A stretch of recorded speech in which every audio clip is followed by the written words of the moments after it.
République. Et c'est toujours bien. Je voudrais d'abord vous remercier, mesdames et messieurs, vous dire que quand j'ai vu votre demande d'audience, je me suis dit qu'il faut faire vite. Sinon, mes frères et sœurs vont croire que je ne les prends pas comme il faut. Or, vous avez les mêmes droits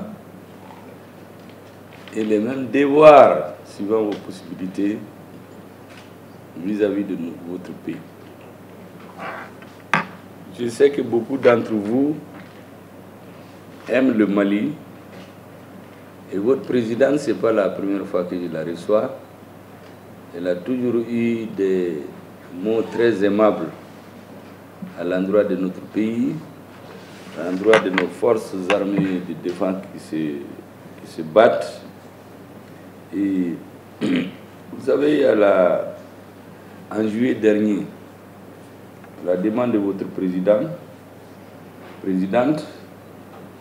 la primature, d'après ce qu'on m'a dit comme information, avait donné, je crois, 10 tricycles motorisés à votre association pour vous permettre, c'est pas beaucoup, mais c'est symbolique, c'était pour montrer nos intentions.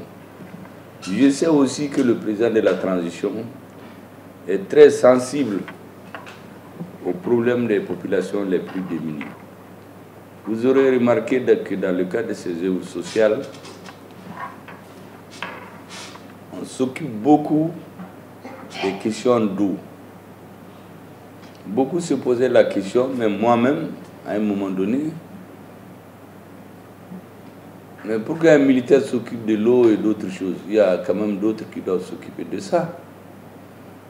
Mais lors d'une causerie, je me suis rendu compte que c'est quelque chose que le président avait sur le cœur. Parce que pendant les opérations militaires, il leur était arrivé d'avoir soif, de venir dans des villages entiers où il n'y a pas d'eau, où les femmes font des kilomètres pour trouver de l'eau à boire.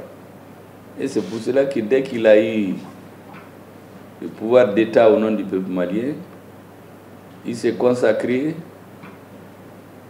à faire autant de forages qu'il peut dans le pays pour donner le maximum d'eau aux Maliennes et aux Maliens les plus démunis. Il y a aussi les malades. Vous savez, ceux qui ont des problèmes de reins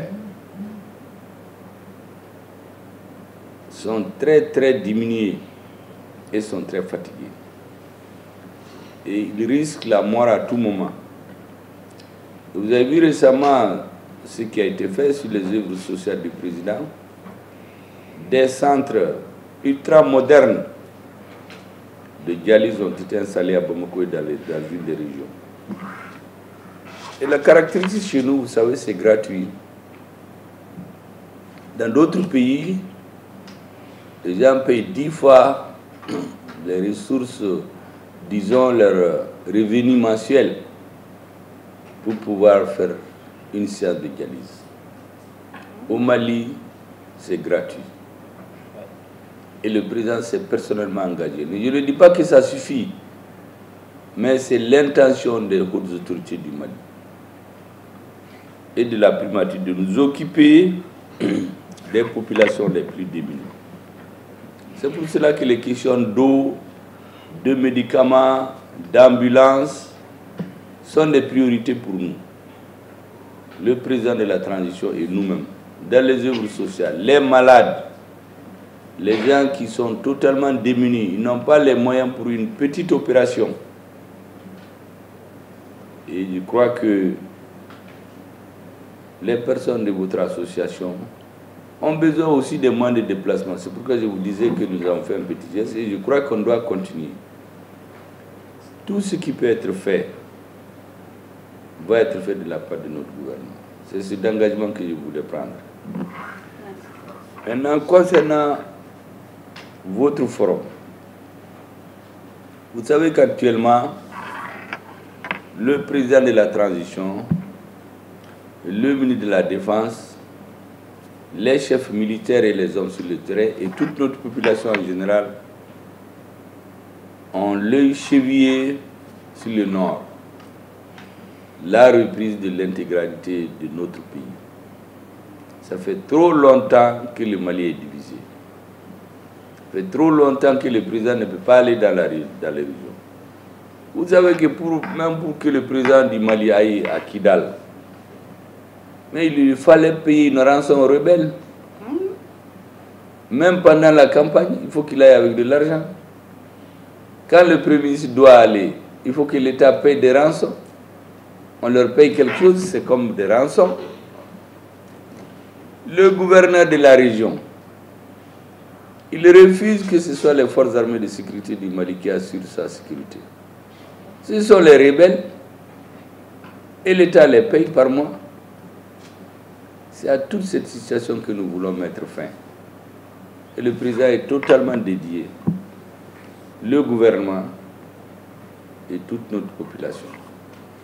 C'est pour cela que récemment, nous avons annulé beaucoup d'activités internationales, même ce que j'ai reçu avant vous, l'association qui lutte contre l'accaparement des terres, la pollution de l'eau, l'environnement.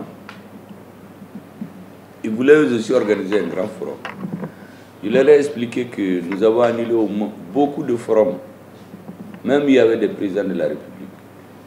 Parce que nous ne voulons pas donner l'impression aux Maliens que pendant qu'à notre armée, que pendant qu'on se bat au nord, pendant que les populations meurent et sont privées de tout, qu'ils aient l'impression que dans le reste du Mali, on n'a pas le même souci. On organise des manifestations. Certains peuvent mal interpréter. Sinon, pour nous, je pense que tout ce qui se fait est normal. Si maintenant, les associations organisent elles-mêmes, sans que l'État n'apparaisse, parce que quand l'État apparaît, l'État agit au nom de tout le monde. C'est pour cela que nous avons reporté toutes les rencontres à 2024. Parce que nous pensons, Inch'Allah, qu'à cette date, notre pays va recouvrer l'intégralité de son territoire. Que l'administration serait parti. Donc toute la sécurité du Mali revient à l'État Mali. Et en ce moment, nous allons apprécier. Parce que nous sommes de passage, nous sommes des serviteurs de l'État. D'autres viendront, mais nous voulons qu'avant leur arrivée, ils trouvent que le Mali a recouvré l'intégrité de son territoire, exerce sa souveraineté sur l'ensemble du territoire, ce qui n'est pas le cas aujourd'hui, et que personne ne vienne chercher à imposer sa religion.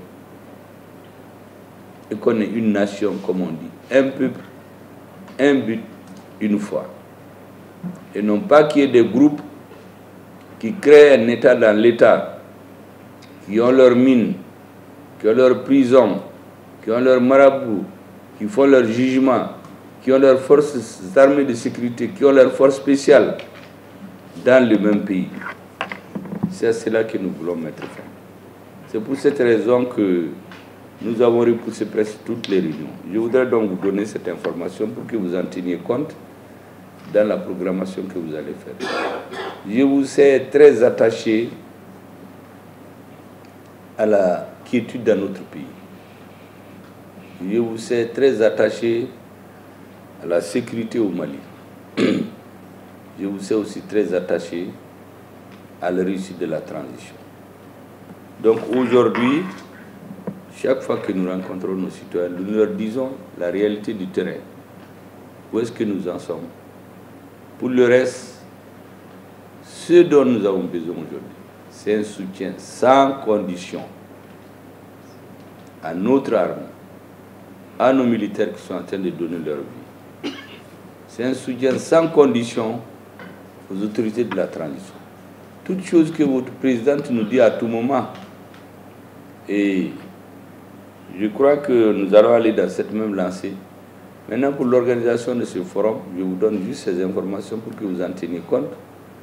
Et on pourrait se revoir parce qu'elle-même, elle peut demander des audiences personnelles que j'accorde. Aujourd'hui, elle a tenu à ce que vous soyez ensemble. J'ai même demandé, elle est seule ou non, on m'a dit non. Aujourd'hui, elle a décidé d'amener une partie de ses troupes pour nous faire peur. En réalité, c'est tout juste, en tout cas pour se faire entendre. Non, j'ai chahut quand j'ai dit pour nous faire peur, c'est une façon de parler.